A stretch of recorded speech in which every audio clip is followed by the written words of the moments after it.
Hello students, I am Ravinder Singh Shahi. आज मैं आपके सामने फिर से एक बार हाजिर हूँ ज्योग्राफी क्लास 10 का एक चैप्टर जिसका नाम है एग्रीकल्चर, उसको लेके।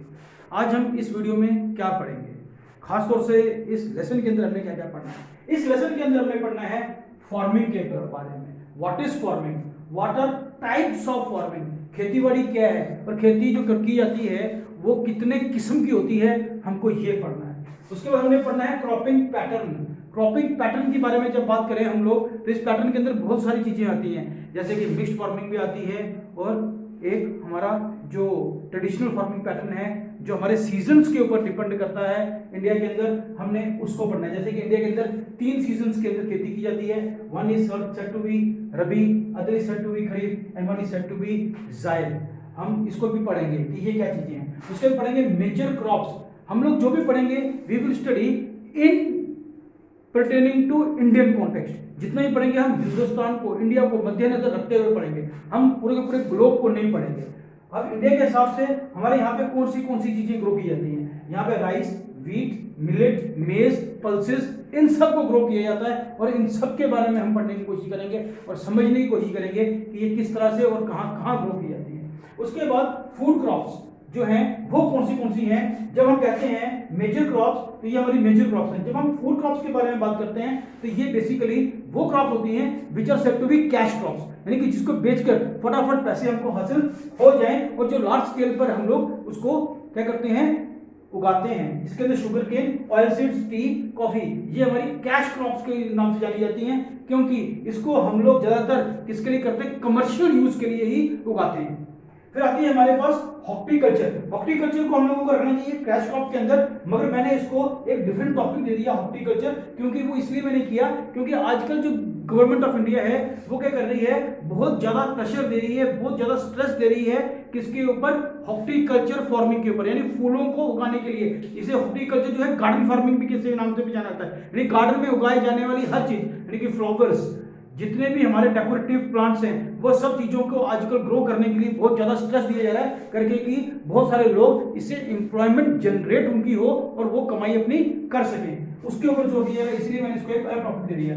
Then comes non food crops. Food crops के अलावा हमारे पास कुछ ऐसी क्रॉप्स भी आती हैं जो कि हम लोग खाना खाने के लिए तो नहीं इस्तेमाल करते, मगर वो किसी और चीज के लिए आती है, जैसे कि हमारी हर्ब्स जो हैं जहां से मेडिसिन वगैरह बनती हैं, उन सबको हम यहाँ पे कवर करने की कोशिश करेंगे।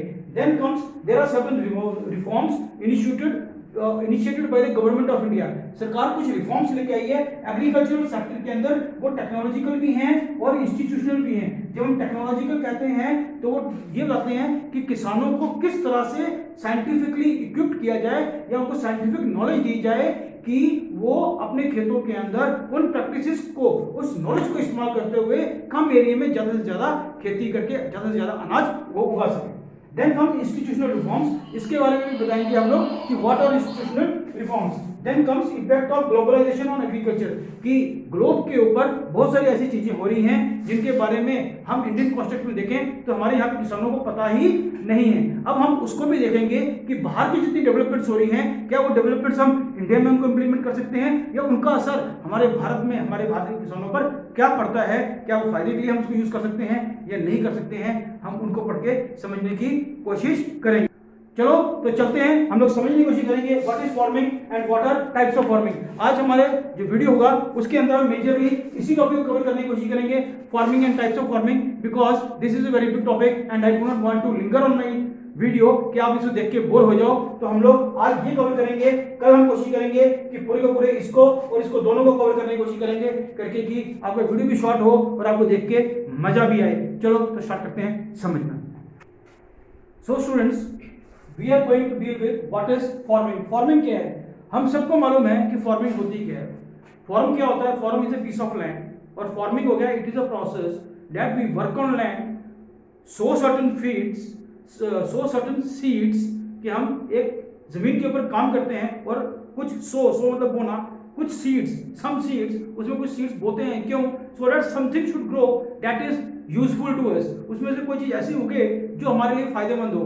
फायदेमंद कैसी होगी कि that we use that thing to eat, हम उसे खाने के लिए यूज कर सकें, चाहे वो किसी रूप में भी खाएं तो वो हमारे लिए फायदेमंद हो। इस पूरे प्रोसेस को फार्मिंग बोलेंगे, इसकी बड़ी सिंपल सी डेफिनेशन है, इट इज एन एक्ट और प्रोसेस, ये एक ऐसा एक्ट है या प्रोसेस है of working the land, on the land नहीं, वर्किंग द लैंड, कि हम जमीन पे काम करते हैं या जमीन से काम करते हैं, एंड प्लांटिंग सीड्स, और सीड्स को प्लांट करते हैं, किस लिए, फॉर या एंड ग्रोइंग ईटेबल प्लांट्स, कि हम उसमें से कुछ खाने वाले चीजों को उगा सकें, यानी पेड़ पौधे वो उगाएं जिसको हम खा सकें। अगर हम मेजर तौर पे देखें तो टाइप्स ऑफ फार्मिंग के अंदर there are 3 types of farming. The first is said to be primitive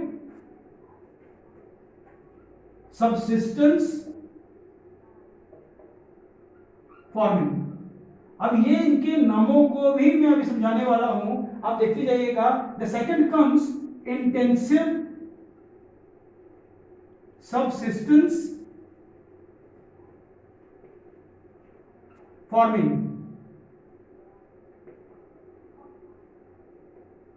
then comes the last one that is said to be commercial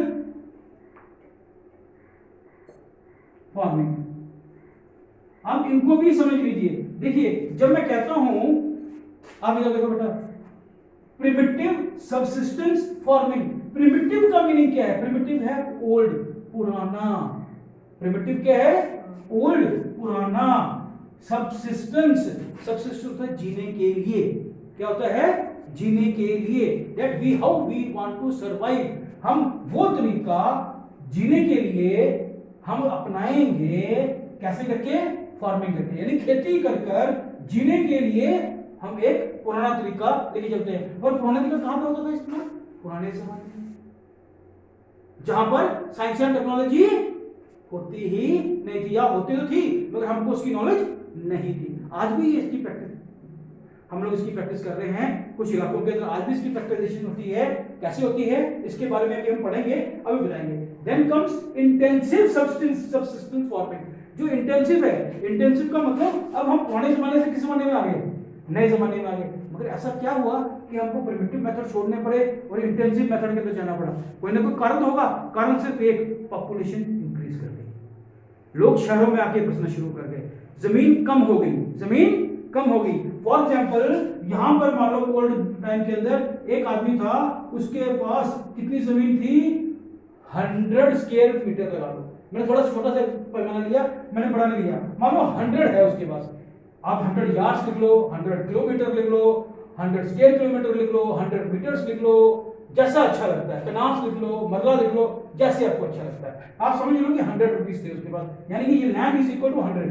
अब उसके पास क्या हुआ, यहाँ पर जब वो मॉडर्न टाइम पे आया तो इसके बच्चे वगैरह हुए, और इसके कितने बच्चे हुए, यहाँ पे हुए 2 बच्चे, तो दोनों के पास कितनी कितनी जगह बच गई, 50-50। इन दोनों के आगे 2-2 हुए तो कितने बच गए, अब इनके पास कितनी कितनी लैंड है, लैंड तो उतनी रहेगी मगर डिवाइड होते होते क्या हो रही है, कम। अब ये जो जगह है, इस जगह के ऊपर क्या हुआ, फैक्ट्रियां लगनी शुरू हो गई, तो लोग फैक्ट्रियों के पास आके रहने शुरू हो गए। जैसे मैंने हिस्ट्री में समझाया था, तो क्या है कि ये छोटे से पीस के ऊपर बहुत सारे आगे लोग रह रहे हैं, और अगर इतनी सी जगह के ऊपर बहुत सारे लोग रहने शुरू हो गए, सिर्फ लोग ही लोग रह रहे हैं और यहाँ पर बहुत कम लोग रह रहे हैं, तो यहाँ से जो खेती बाड़ी होगी, पहले इतनी जगह थी और वो थोड़े से लोगों को एक आदमी के घर को खाने की दे रही थी, अब इतने ज्यादा जहां पर लोग रह रहे हैं, आधी जगह बच गई है, तो भाई खेती ज्यादा चाहिए कम चाहिए, जमीन ज्यादा चाहिए, तो जमीन हो गई कम, तो कम हो गई तो हमें कम जगह से फसल ज्यादा चाहिए, कम चाहिए, ज्यादा चाहिए, अनाज ज्यादा होना चाहिए, तो उस जगह पर हम क्या करेंगे, इंटेंसिव सबसिस्टेंस फार्मिंग करेंगे। अंडरस्टूड। ये टॉपिक्स के जो शुरू करते वक्त उसके पहले इनका मीनिंग समझ लेना, क्योंकि पेपर में जब यही वर्ड्स आते हैं तो बच्चे मार्क्स ले जाते हैं। Then comes commercial farming. देखो ये इसी का एक मॉडर्न फॉर्म है, यहां से हम प्रिमिटिव से हम मॉडर्न में आए, मॉडर्न के अंदर इंटेंसिव फार्मिंग हुई, इंटेंसिव सब चलेंगे कमर्शियल। कमर्शियल का मतलब क्या हुआ, अरे ये भी तो वही है एक किस्म से, इसको हमने अलग क्यों किया, अलग हम इसलिए कर रहे हैं क्योंकि बहुत जगह पे क्या हुआ, खेती तो की जाती है, एक ही किस्म की खेती की जाती है। जैसे कि मान लो बनाना प्लांट का हमने, बनाना का हमने बाग लगा दिया, केले का बाग लगा दिया, किसका लगा दिया, केले का बाग लगा दिया। अब वो बाग क्या है, पूरा 1 किलोमीटर तक या आधा किलोमीटर तक केले का बाग है। अब केले का बाग है, वहां से क्या होगा, ओनली बनाना उगेंगे। अब उसके पास ही हमने लगा दी एक फैक्ट्री थोड़ी सी दूर, जितने भी केले उगेंगे सारे के सारे फैक्ट्री में जाएंगे, वहां छोटे छोटे उसको पतला पतला काटेंगे एंड चिप्स बनेंगे। क्या बनेंगे? चिप्स बनेंगे। चिप्स बन के उनकी पैकिंग होगी, पैकिंग करके मार्केट में जाना है। अब इस पूरे प्रोसेस के अंदर हमने क्या कर दिया, हमने उसको बनाना को which was to be used as a fruit, हमने उसको क्या कर दिया, we started using as a commercial product. हम उसे मार्केट में एक नए रूप में लेके आए। जैसे कि चाय के बगान के अंदर से कॉफी निकलती है, चाय निकलती है, कॉफी के बाद में से कॉफी निकलती है, चाय से चाय निकलती है, टी लीव्स निकलती है, हम उसे कमर्शियल करते हैं, कमर्शियली यूज करते हैं। टी लीव सीधे यूज नहीं करते, जबकि सुखा के हम उसको सीधे भी कर सकते हैं, but it is processed and packed and brought in the market, तो हम उसे खरीदते हैं। तो जो प्रोसेसिंग का मेथड है वो सब चीजें कहां पे आती हैं? कमर्शियल, जिसके अंदर बहुत सारी साइंस एंड टेक्नोलॉजी इस्तेमाल होती है, बहुत ज्यादा पैसा इस्तेमाल होता है, मगर यहाँ पे इतना पैसा इस्तेमाल नहीं होता। यहाँ पे सिर्फ हम लोग अच्छी अच्छी क्या यूज करते हैं, सीड्स का इस्तेमाल करते हैं या कुछ फर्टिलाइजर्स का इस्तेमाल करते हैं। ठीक है, इसमें उसमें ये डिफरेंस है। चलो अब हम समझेंगे, इसको समझेंगे हम वन बाय वन इन तीनों को समझेंगे। पहला टॉपिक हमारा होगा primitive subsistence farming. Now students, what is primitive subsistence farming? पहले मैं आपको इसका पूरा का पूरा याद। Now students, what we will do, we will first understand what is primitive subsistence farming। Paper में अगर आपको आ जाए write a short note on primitive subsistence farming, आपने कुछ नहीं करना, ये जितने भी मैंने यहाँ पे आपको फ्लो चार्ट बना के दिया है, आपने पूरा पूरा 1 2 3 4 5 6 7 8 ये सारे के सारे पॉइंट सीधे के सीधे लिख देने हैं, आपका आंसर पूरा का पूरा तैयार, आपने को फुल के फुल मार्क्स। उसके बाद हम क्या करेंगे, जब हम ये समझ लेंगे ये सबसिस्टेंस फार्मिंग कौन सी वाली, प्रिमिटिव सबसिस्टेंस फार्मिंग, इसके कुछ फीचर्स भी हैं, मैं आपको वो फीचर्स भी दिखा दूंगा। फीचर्स का मतलब है कि हम इसको प्रैक्टिस कैसे करते हैं और छोटे छोटे बेनिफिट्स, वो हम थोड़े थोड़े लिख देंगे, कुछ 5 ही पॉइंट लिखेंगे करके कि हमारा आंसर जल्दी से खत्म हो जाए। चलिए समझते हैं। अब ये फार्मिंग कौन सी फार्मिंग थी, ये फार्मिंग वो फार्मिंग थी जो कि मैंने आपको बताया ओल्डन टाइम्स में हमने इसको प्रैक्टिस शुरू किया। देखो ठीक है, प्रैक्टिस इन ओल्ड टाइम्स, हम इसको पुराने जमाने में इसको इस्तेमाल किया करते थे, मगर इसको शुरू कैसे किया, हमने इसको शुरू तब किया जब ह्यूमंस ने एक सेटल्ड लाइफ जीना शुरू की। यानी कि पहले वो खाना बदोश था, he was living a hunting and gathering life, जानवरों का शिकार करता, शिकार करने के लिए उसको एक जगह से दूसरी जगह पर जाना पड़ता। जब इंसान ने, जब ह्यूमंस ने इस चीज की उसको जरूरत पड़ी कि उसको एक जगह पे रह के उसको अपना जीवन बसर करना है, तो उसने क्या किया, नदियों के पास या पानी के सोर्स के पास रहना शुरू किया। जब उसने ऐसा शुरू किया तो उसे खेती की जरूरत पड़ी कि अनाज तो उसको चाहिए था, उस टाइम पे उसने ये प्रैक्टिस शुरू की। तो प्रिमिटिव सबसिस्टेंस फार्मिंग हमने कब शुरू की है, वेरी वेरी ओल्ड प्रैक्टिस है ये। इसके अंदर उसने क्या किया, the role of hunting and gathering छोड़ दिया उसने, he started living a settled life, farming की तरफ चला गया। जब फार्मिंग करने उसने शुरू किया, क्या उसके पास बहुत बड़े बड़े औजार थे उस वक्त? नहीं, उसके औजार इतने बड़े बड़े नहीं थे, आयरन वगैरह उसने इन्वेंट कर लिया, मतलब डिस्कवर कर लिया हुआ था। उस टाइम पे उसने जो टूल्स का इस्तेमाल किया, जो औजारों का इस्तेमाल किया, दोज वर सिंपल टूल्स। क्या थे वो? सिंपल टूल्स या इंप्लीमेंट्स। औजार कौन से थे? जैसे कि वो जो लकड़ी से बने थे या फिर आयरन से बने हुए थे। उसको बहुत ज्यादा नॉलेज तो उसको थी नहीं। अब उसके अंदर कौन सा आएगा, लकड़ी और लोहे से बनी हुई चीज क्या होती है, कुल्हाड़ी, एक्स, मैंने कहीं लिखा होगा, एक्स का इस्तेमाल किया, फुर्रो, खुरपे वगैरह का, हो का, स्पेड का, दाव का, यानी कि जोर से जो बड़ी बड़े चीजें हैं जिस चीजों को साफ करने के इंप्लीमेंट सामने लाते हैं, उन्हीं चीजों का इस्तेमाल किया। अब इसके अंदर उसने क्या करना शुरू किया, इस चीज के लिए लकड़ी वगैरह से बने हुए औजार या लोहे से बना हुआ औजार क्या काम आएगा? इन सब से यही था कि वो एक ही काम कर सकता था कि पेड़ों को काटकर, क्योंकि उसे इतनी नॉलेज तो थी नहीं, पेड़ों को काटकर ही वो अपना जंगलों को साफ करके ही जमीन को प्लेन कर सकता था। इस प्रोसेस के अंदर उसको क्या था, क्या एक आदमी इतने बड़े खेत को अगर उसने जोतना है तो क्या वो सारे पेड़ काट लेगा? नहीं काट सकता। तो उसको क्या था, पूरे के पूरे परिवार की मदद चाहिए थी, पूरे के पूरे समाज की जरूरत चाहिए थी। So it became a community act. क्या बन गया? ये कम्युनिटी एक्ट बन गया या फैमिली एक्ट बन गया कि सब लोग मिलकर काम करेंगे। यहां पर वो शुरू हुआ। अब इस प्रोसेस के अंदर वो क्या करते थे कि वो पूरे के पूरे पेड़ जंगल के अंदर, मान लो कि ये पूरा का पूरा एरिया है, इस पूरे के पूरे एरिया के अंदर वो सारे के सारे पेड़ों को काट देते। अब पेड़ों को काट दिया, क्या इतने बड़े बड़े पेड़ों को काट के उठा के जा सकते हैं वो गीले पेड़ों को? जब तक पेड़ हल्का नहीं होगा, हल्का तब होगा जब सूख जाएगा। तो वो क्या करते थे, पेड़ों को काट के नीचे गिरने देते और उनको सूखने देते, जिससे कि क्या होता, उनके पत्ते वगैरह सूख जाते, लकड़ियां जो उनकी टहनियां थी सूख जाती। उसके बाद वो क्या करते कि उनको उठा के लेके जाने से अच्छा है कि हम इनको आग लगा देंगे यहीं पर। वो उसी जगह पर जहां पे पेड़ को काट के गिराया है वहां पे उसको आग लगा दिया करते हैं। क्या कर देते? एक तो काट दिया, काटने के बाद क्या कर दिया? आग लगा दिया सूखने पर। अब इससे क्या होगा, जो पत्ते गिर के सूखे थे वो कुछ तो कन्वर्ट हो गए किसके अंदर? फर्टिलाइजर के अंदर। मिट्टी की उसने जो क्वालिटी है उसको इंक्रीज कर दिया, फर्टिलाइजेशन मिट्टी के अंदर इंक्रीज हो गई। अब जब उन्होंने उसको आग लगाई, किसको? पेड़ों को, पेड़ों की राख भी मिली। अब राख क्या करेगी? राख विल बिकम अ टाइप कि जब भी राख मिट्टी पर डाली जाती है तो क्या होता है कि उसमें कीड़े मकोड़े दूर भाग जाते हैं, वहां पे कीड़े नहीं लगेंगे। अब देखो डबल काम हो गया, एक तो मिट्टी की क्वालिटी इंक्रीज हो गई और दूसरा राख से फायदा मिल गया।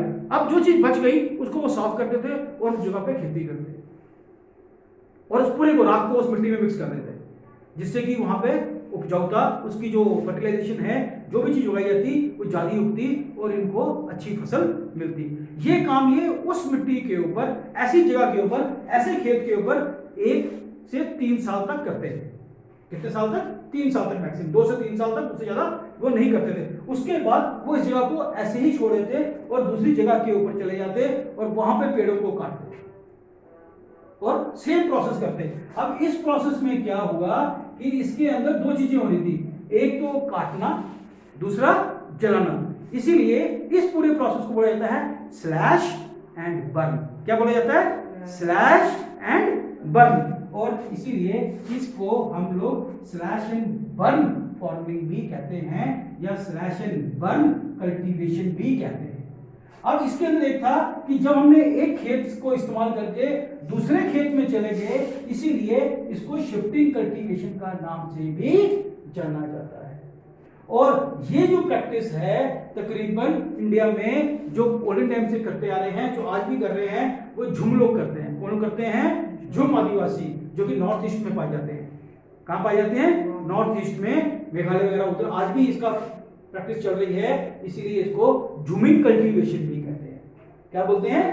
झूमिंग कल्टीवेशन के नाम से भी जाना जाता है। पेपर के अंदर अगर स्लैश एंड बर्न आ जाए, शिफ्टिंग कल्टीवेशन आ जाए, झूमिंग कल्टीवेशन आ जाए तो आंसर सेम रहेगा। राइट? अंडरस्टूड? अब इस चीज को जैसे मैंने बताया कि स्लैश एंड बर्न बोला जाता है, शिफ्टिंग कल्टीवेशन बोला जाता है, झूमिंग बोला जाता है, उसी तरह से ये सिर्फ इंडिया में नहीं हो रहा था बल्कि दुनिया के अलग अलग हिस्सों में अलग अलग किस्म के लोग इसे कर रहे थे। इसीलिए अलग अलग पार्ट्स ऑफ वर्ल्ड के अंदर इसको अलग अलग नामों से जाना जाता है।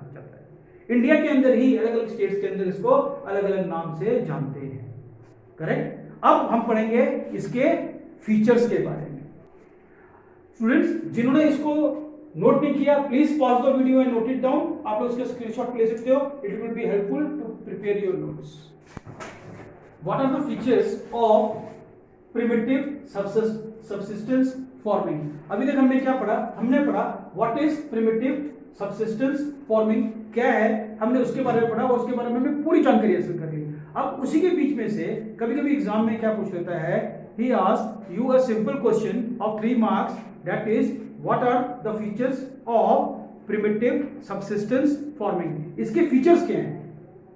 इसके फीचर्स क्या है? कभी कभी वो पूछता है, फीचर नहीं पूछेगा तो पूछेगा कैरेक्टरिस्टिक्स क्या है। बच्चे ने सब कुछ पढ़ा हुआ है, बच्चा बोलेगा मैंने सारा कुछ किया हुआ है मगर मुझे लिखना नहीं आता क्योंकि मेरे को तो सर ने कुछ और ढंग से समझाया था। अब आपको शॉर्ट नोट आ गया, उसी में से देखो पॉइंट्स निकालने हैं। इसके फीचर्स क्या हैं? यहां से मैंने सीधे बताया what are the features, the following are the features of primitive subsistence farming. Line लिखी और हमने क्या लिखना शुरू कर दिया, फील्ड्स आर रोटेटेड। इसके अंदर क्या करते हैं? फील्ड्स को रोटेट करते हैं, यानी कि एक खेत को यूज करने के बाद 1 से 2 साल तक 3 साल तक यूज किया, उसके बाद खेत को ही चेंज कर दिया।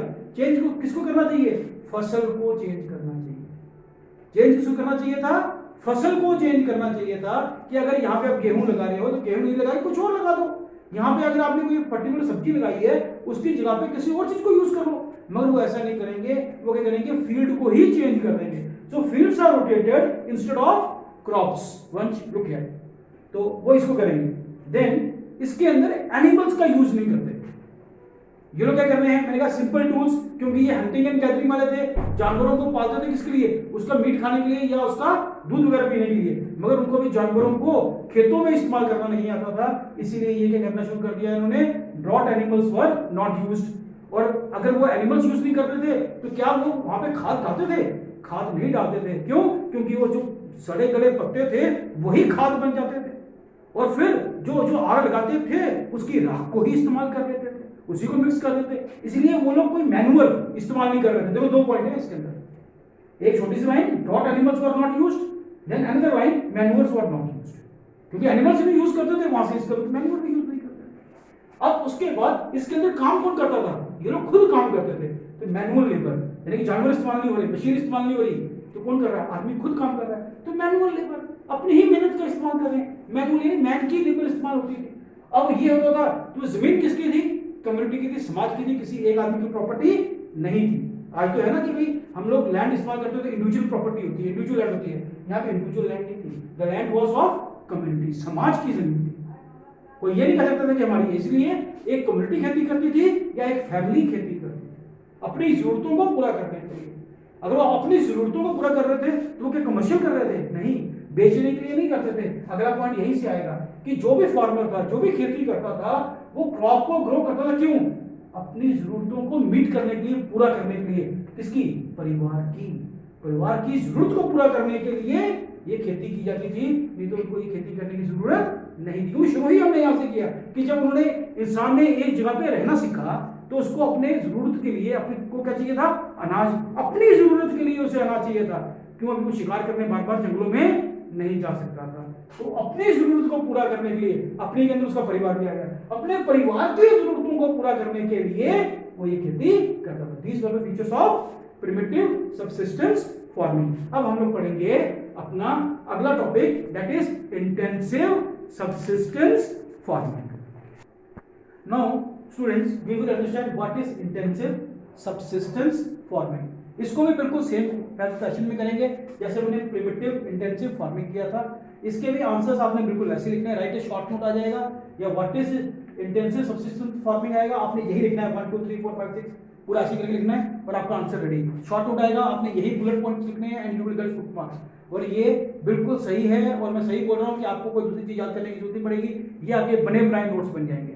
चलिए देखते हैं व्हाट इज इट। अब क्या हुआ कि हमारे पास प्रिमिटिव टाइम के अंदर तो ह्यूमन क्या था, उसने ओल्ड टाइम पे था, हंटिंग गैदरिंग करता था। उसके बाद अब उसको क्या जरूरत पड़ गई कि वो एक जगह पे खेती कर रहा है, बार बार शिफ्टिंग कर रहा है, बार बार झूमिंग कर रहा है, या बार बार वो क्या कर रहा है कि वो राशन बंद कर रहा है। अब क्या हर बार वो ये काम करता जाएगा? एक टाइम तो ऐसा भी आएगा कि उसको अनाज की जरूरत, फूड की जरूरत ज्यादा है, अलग अलग किस्म की चाहिए। अब वो बार बार जंगल तो नहीं काट सकता, इतने ज्यादा जंगल तो नहीं काट सकता। अब उसको क्या है कि जो जंगल कटे हुए उन्हीं को यूटिलाइज करना आना चाहिए। उसके लिए वो क्या करे?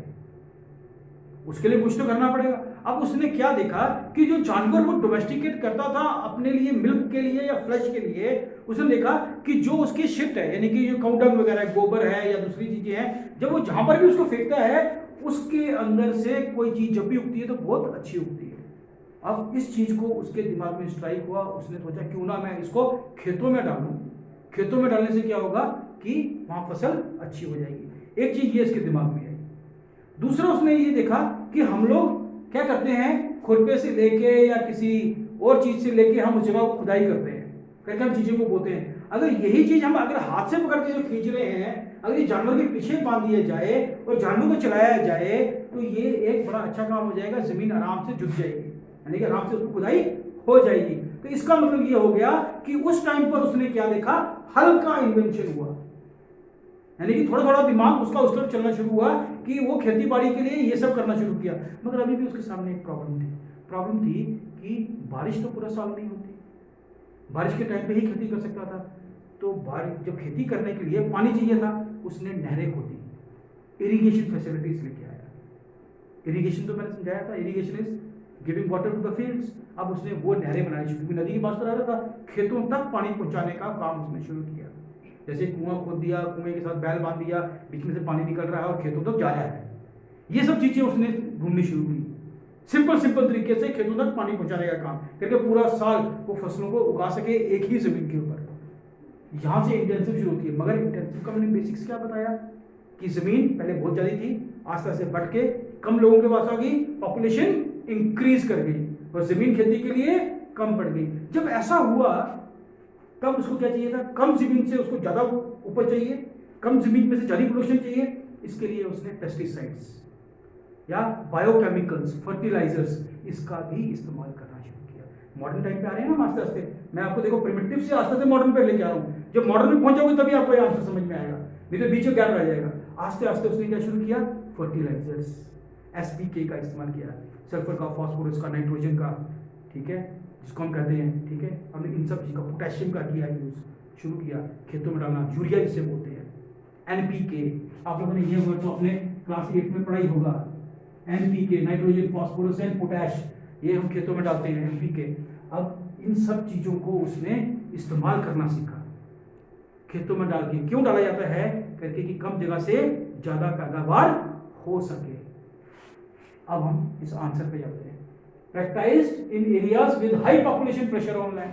अब ये वहां प्रैक्टिस की जाने लग पड़ी जहां पर क्या है, जमीन पर ज्यादा दबाव है। दबाव किसका है, लोग ज्यादा रहते हैं और जमीन खेती के लिए कम है, उनको अनाज ज्यादा चाहिए। जैसे कि आप देखो यूपी, पंजाब, हरियाणा, यहाँ पर क्या है, घर बहुत हैं, पहले जमीन एक आदमी की होती थी, उसके बच्चे हुए, बंटवारा होता गया होता गया होता गया, और अब शहर के शहर बस रहे हैं।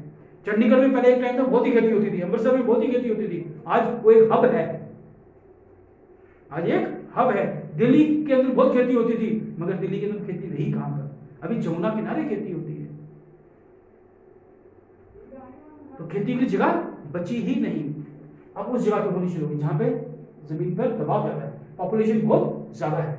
उसके बाद इन्होंने क्या यूज किया, बायोकेमिकल फर्टिलाइजर्स, यानी मैंने इनपुट्स लिखा है, इनपुट्स का मतलब बायोकेमिकल जैसी चीजें उन्होंने यूज की जो कि जमीन में डालने से पैदावार ज्यादा हो, उसका किया। साथ में पानी की फैसिलिटी की, पानी को क्या बोलते हैं, इरिगेशन, सिंचाई, उन्हें इरिगेशन करनी शुरू कर दी। फिर उन्होंने क्या किया, ये देखो जो मैंने बताया, जमीन का बंटवारा होना। बंटवारा कैसे होता है कि अगर मैं हूं और मेरे दो भाई भी हों अगर, तो क्या बोलेंगे, मेरे फादर की लैंड को वो भी बांटेंगे, एक हिस्सा मेरा है, एक हिस्सा इसका है, एक हिस्सा इसका है, 3 हिस्से हो जाएंगे, ठीक है।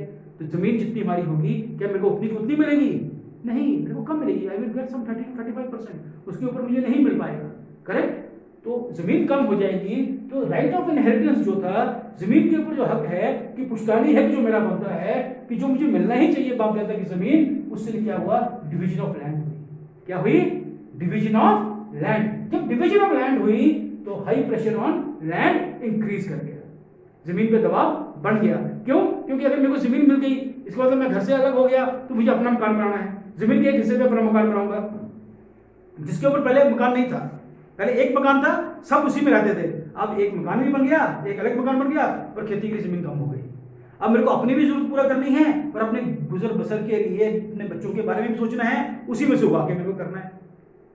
पहले जो एक मुखिया था घर का, वो पूरी चीजों को लेके घर में भी रखता और बाजार में बेचता भी, अब वो छोटे छोटे मुखिया बन गए, जमीनें भी कम हो गई, दबाव ज्यादा बन गया, जरूरतें बढ़ती चली गई, हर परिवार की जरूरत अलग होती चली गई। और जब ऐसा हुआ तब साइंटिस्टों ने क्या किया, कुछ ऐसी मेडिसिन, ऐसी सीड्स लगा के शुरू की जिसको बोलते हैं HYV seeds, high yielding variety seeds. High yield मतलब कि एक बीज लगाया और उससे क्या हुआ, ज्यादा फसल तैयार होगी, अच्छी तैयार होगी, जिसको कि आजकल आप लोग जानते हो हाइब्रिड सीड्स के नाम से लगाते हैं ना, हाइब्रिड सीड्स, कि एक लगा दिया बहुत बड़ी फसल हो जाएगी, ठीक है। पहले होते थे क्या, वाटरमेलन इतने होते हैं, आजकल कितने बड़े बड़े मिलते हैं, इतने बड़े बड़े। लौकी पहले कितनी होती थी, इतनी इतनी, आजकल कितनी लंबी लंबी मिलती है, मिलती है। ये कैसे हो रहा है, पहले बनाना कितना होता था, कितना सा, आजकल बनाना कितना आ रहा है, आप लोग देखते हो, ये सब कैसे हो रहा है, these are high yielding variety seeds. कई बार इससे ना सिर्फ हम साइज इंक्रीज कर जाते हैं, कई बार हम क्या करते हैं कि उसके अंदर से एक गेहूं के अंदर गेहूं के अंदर हमने ले लिया, वीट की एग्जांपल लेते हैं, तो एक ही में से हमको पैदावार ज्यादा मिलेगी, दाने ज्यादा मिलेंगे। जहां पे पहले 10 दाने होते थे, वहां पे अभी हमको 20 दाने मिल जाएंगे, 25 दाने मिल जाएंगे। तो इंक्रीज क्या होगी, फसल की प्रोडक्शन क्या होगी, इट मल्टीप्लाइड, वो हुआ। फिर हमने फर्टिलाइजर्स, पहले हम मैन्यूर इस्तेमाल करते थे, ऑर्गेनिक होता था, फिर हमने फर्टिलाइजर, मैंने एनपीके की एग्जांपल दी, फर्टिलाइजर का इस्तेमाल करना शुरू किया, बीच में मैन्यूर भी डालना शुरू किए, इरिगेशन मेथड का इस्तेमाल करना शुरू कर दिया, हमने नहरें बना ली, नालियां बना ली कि पानी अपने आप वहां पहुंच जाएगा, मोटर के हमने बम्बियां लगा ली, पंप्स लगा लिए, बोरवेल कर दिया, बोर किया, पंप का बटन दबाया, पानी की इरिगेशन फैसिलिटी तैयार कर दी। पेस्टिसाइड्स, कीड़े मकोड़े उनको ना खाए, दवाइयों का इस्तेमाल करना शुरू कर दिया, इंसेक्टिसाइड्स का इस्तेमाल करना शुरू कर दिया। क्यों? क्योंकि फसलों के ऊपर कोई नुकसान ही नहीं होगा, फसलों को कीड़े मकोड़े खाएंगे ही नहीं, जब नहीं खाएंगे तो फसल अच्छी होगी। हमने ये मेथड, उसके बाद हमने क्या किया, इस जमीन के ऊपर, जमीन यहाँ देखो, यहाँ से जमीन ज्यादा होती है कम होती है, जमीन कम हो जाती है। हम कम जमीन में से जितनी बातें की हैं, इसका मतलब ये था कम जमीन में से हमने मैक्सिमाइज प्रोडक्शन की, कम जमीन में से ज्यादा चीज निकाली। ये पूरा इसका रिजल्ट था। यहां से ये हुआ, इसकी वजह से हमको ये लेके आना पड़ा, हमको सीड्स अच्छे अच्छे लेके आने पड़े, फर्टिलाइजर ज्यादा यूज करना पड़ा। मगर ये क्यों करना पड़ा? क्योंकि हम स्मॉल पीस ऑफ लैंड में से मैक्सिमाइज प्रोडक्शन चाहते हैं। और ये प्रैक्टिस आज भी चल रही है। कहां पे चल रही है? वेस्ट बंगाल में, केरला में, तमिलनाडु में, यूपी में, हरियाणा में, पंजाब में, ये सब जगह चल रही है। राइट? अब हम पढ़ेंगे इसके फीचर्स। इसकी वजह से कुछ और फायदे भी हुए, इसकी वजह से कुछ और फायदे भी हुए। जो फायदे हैं हम लोग बताएंगे कमर्शियल फार्मिंग के अंदर, यहां पर नहीं बताएंगे। इसके अभी हम फीचर्स पढ़ेंगे।